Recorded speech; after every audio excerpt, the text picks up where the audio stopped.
జనంగొంతుకు స్వాగతం. కేజ్రీవాల్ తన పార్టీకి సంబంధించిన తన రాజకీయ కార్యాచరణకు సంబంధించిన విషయాలు కాకుండా తనకు సంబంధం లేని అనవసర విషయాలను మాట్లాడుతూ ఈరోజు దేశవ్యాప్తంగా లేదా అంతర్జాతీయ వ్యాప్తంగా చర్చల్లోకి రావాలని చూస్తున్నాడు. నిజానికి తను ప్రచార పర్వాన్ని సాగిస్తున్నాడా లేక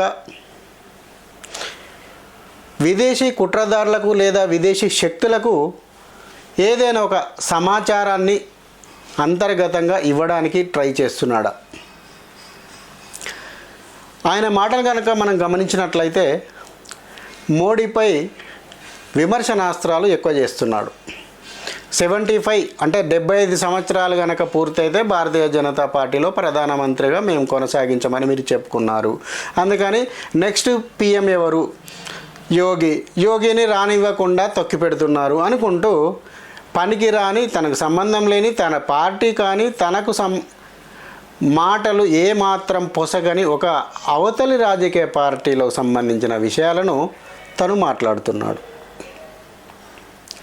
దేశం యావత్తు ఔర్ ఏక్ బార్ 400 అనే నినాదంతో ఔర్ ఏక్ బార్ 400 ఫిర్ భీ మోదీ సర్కార్ అని నినాదంతో బీజేపీ ఎలక్షన్లోకి వెళ్ళిన విషయం మనకందరికీ తెలిసిందే.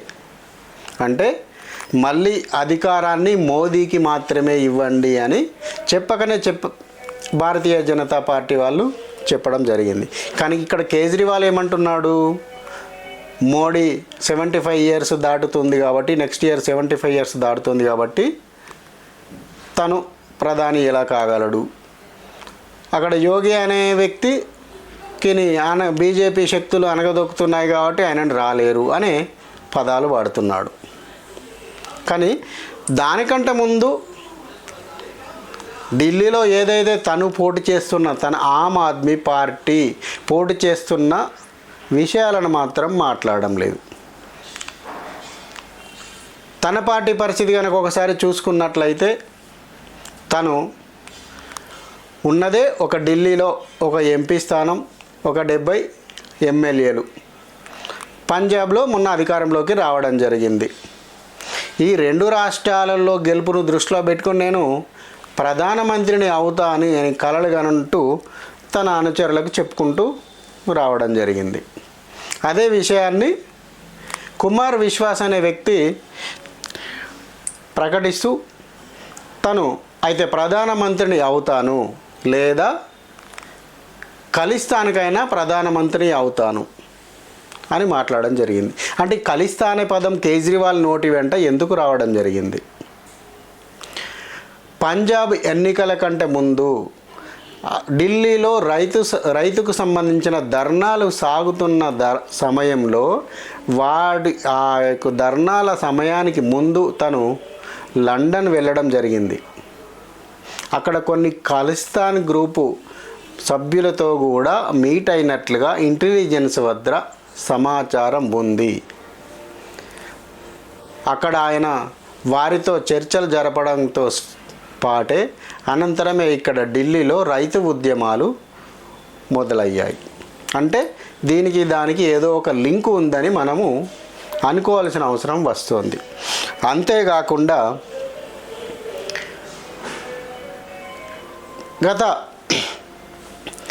ఎలక్షన్ల కంటే ముందుగా కేజ్రీవాల్ యొక్క ఆమ్ ఆద్మీ పార్టీ పరిస్థితిని చూస్తున్నట్లయితే తనలో వ్యవస్థాపక సభ్యులు ఎవరు కూడా ఇప్పుడు తనతో కలిసి లేరు. అందులో షజియా ఇల్మి ఆమె వ్యవస్థాపక సభ్యులు, కానీ 2014లోనే ఆయన రాజీనామా చేసింది. యోగేంద్ర యాదవ్, ప్రశాంత్ భూషణ్, అదేవిధంగా కపిల్ మిశ్రా, అంజలి దామానియా, కుమార్ విశ్వాస్, అల్కలాంబా, సుశీల్ కుమార్, రాజ్ కుమార్ ఆనంద్, అదేవిధంగా రాఘవ్ చెడ్డా, హర్భజన్ సింగ్, కైలాష్ గెహ్లాట్ వీరందరూ కూడా ఆయన్ను వీడి ఆమ్ ఆద్మీ పార్టీని ఏదో రకంగా వీడి అయితే బీజేపీలోనో లేకపోతే కాంగ్రెస్లోనో కలిసిన వ్యక్తులే. అదేవిధంగా ఈ మధ్య కూడా స్వాతి మాలీవాల్ను మరీ ఇంటికి పిలిపించి ఇంటికి పిలిపించి ఆయన యొక్క ఆంతరింగక ఒక ముఖ్య సలహాదారుడైన బిభవ్ కుమార్తో కొట్టించడం జరిగింది. అదే విషయం ఆమె ఎందుకు కొట్టింది, ఏమైంది అన్నది మీడియా ద్వారా ఆమె విలేకరుల సమావేశం పెట్టి మరి చెప్పడం జరిగింది. అందుకు సంబంధించిన వీడియో దృశ్యాలను కూడా మనందరికీ చూపించడం జరిగింది. అయితే ఇక్కడ కూడా ఒక విషయం ఉంది. ఈ స్వాతి మాలీవాల్ కూడా ఈయన కేజ్రీవాల్ యొక్క బెయిల్ వచ్చే వరకు కూడా లండన్లో ఉంది. ఈయనకు బెయిల్ వస్తుందని తెలియక ఉటావుటిన ఆమె ఢిల్లీకి రావడము, దానికి సంబంధించిన కొన్ని ఆమె యొక్క సమావేశాలను ఏర్పాటు చేసుకోవడం జరిగింది. ఎందుకంటే బయట నుంచి వినవస్తున్న విషయాలు ఏమిటి అంటే, ఈ యొక్క ఏదైతే ఖలిస్తాన్ గ్రూపుల నుండి కానీ ఐఎస్ఐ గ్రూపుల నుండి కానీ కేజ్రీవాల్ యొక్క ఆమ్ ఆద్మీ పార్టీకి ఎక్కడి నుంచి నిధులు వస్తున్నాయో అన్న విషయము స్వాతి మాలీవాల్కు పూర్తిగా తెలుసు. ఆ నిధులకు సంబంధించి వారు అడిగినట్లుగా, అదేవిధంగా ఈ ఆమ్ ఆద్మీ పార్టీకి కేజ్రీవాల్కు మహా అంటే ఎన్నో తారీఖు, రేపు జూన్ 1వ తారీఖు వరకు బెయిల్ గడువు ఉంది. ఈ గడువులు తర్వాత తదనంతర పరిస్థితి, ఢిల్లీకి ముఖ్యమంత్రి ఎవరు అనే అంశం మీద కూడా చర్చలు సాగుతున్నాయి. ఈ స్వాతి మాలీవాల్ ఆల్రెడీ రాజ్యసభ సభ్యురాలు కూడా. కేజ్రీవాల్ తదనంతరం నేనే ముఖ్యమంత్రి కావాలి అనే ఆలోచనతో కూడా స్వాతి మాల్ ఉన్నట్టుగా వార్తలు వస్తున్నాయి. కానీ కేజ్రీవాల్ తన భార్యను ముఖ్యమంత్రి చేయాలనే ఆలోచనతో ఈ రెండు అంశాలపై మాట్లాడేందుకు, ఒకటి నిధుల సమీకరణ, రెండు కాబోయే ముఖ్యమంత్రి అంశాలను, ఈ రెండు అంశాలను దృష్టిలో పెట్టుకొని ఆమెను తీసుకొచ్చి మాట్లాడుతూ దాడి చేసినట్లుగా, భయభ్రాంతులకు గురి చేసినట్లుగా మనకు ఇక్కడ ఆమె చెబుతున్నవి అంశాల ఆధారంగా మనకు అర్థమవుతుంది. అదేవిధంగా ఇక కేజ్రీవాల్ కూడా మాట్లాడుతున్న అంశాలను కనుక మనం చూస్తున్నట్లయితే, నేను మీకు ఈ సందర్భంగా ఒక కథ చెప్తాను. ఒక ప్రముఖ హాస్పిటల్లో ఒక పాము జొరబడింది. ఆ పామును అయ్యో పాము పాము అంటే అక్కడున్న వ్యక్తులు అరవడంతో ఒక యువకుడు అతి చాకచక్యంగా సమర్థనీయంగా దాన్ని ముందుకు తీసుకొని ఆ పామును దొరకబట్టి బంధించి బయట పడవేద్దామనే ఉద్దేశంతో దాన్ని తీసుకొని బయటికి వస్తున్నాడు. ఈ సందర్భంలో అక్కడ బయటి వాతావరణం, బయట గదులలో ఉన్న కొందరు ఆయనను బంధించి, అరే పామును హాస్పిటల్లో వేయడానికి తీసుకొస్తున్నావు, నువ్వు ఎందుకు తీసుకొస్తున్నావు అంటూ విమర్శించసాగారు. ఆయన దొరకబట్టుకుని పామును హాస్పిటల్లో వేయడానికి, మిగతా వారికి ఎవరికో నష్టం చేయడానికి పట్టుకొస్తున్నాడు అని చెప్పేసి మాట్లాడుతూ ఆయన మీద విమర్శలు చేస్తున్నారు.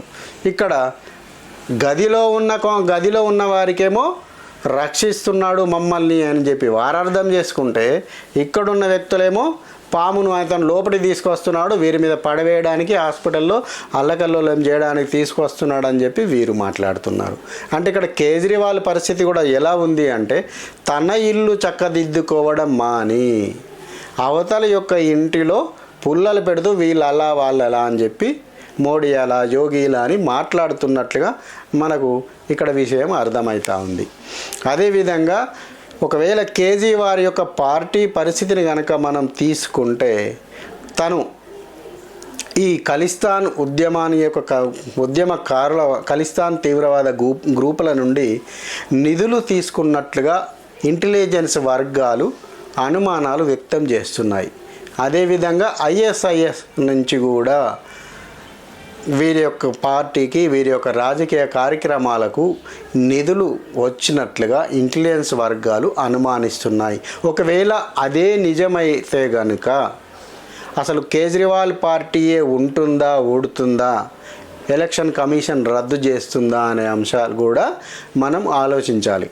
కానీ ఇవన్నీ గుర్తెరిగి ఇవన్నీ జరుగుతాయనే అంశాలు తనకు తెలిసినప్పటికీ కూడా బింకానికి పోయి అవతల తన పార్టీ తను ఏం చేస్తాను, తను ఒకవేళ నాకు ఢిల్లీలో కనుక ఎంపీ సీటు నేను గెలిచినట్లయితే, నా పార్టీ గెలిచినట్లయితే నేను ప్రజలకు ఏం చేస్తాను అన్న చెప్పడం మానేసి తను నిలబడేది ఢిల్లీలో ఒక్క సీటు, ఆ ఒక్క సీటుతోనే తను ప్రధానమంత్రి కావాలనుకుంటున్నట్టుగా విశ్వ ప్రయత్నం చేస్తున్నాడు. ఆ ప్రయత్నాల్లో అటువైపు ఉంటే ఇటువైపు నుంచి ఇటు ఒకవేళ కేజ్రీవాల్ యొక్క ఆమ్ ఆద్మీ పార్టీకి ఈ కేసు మన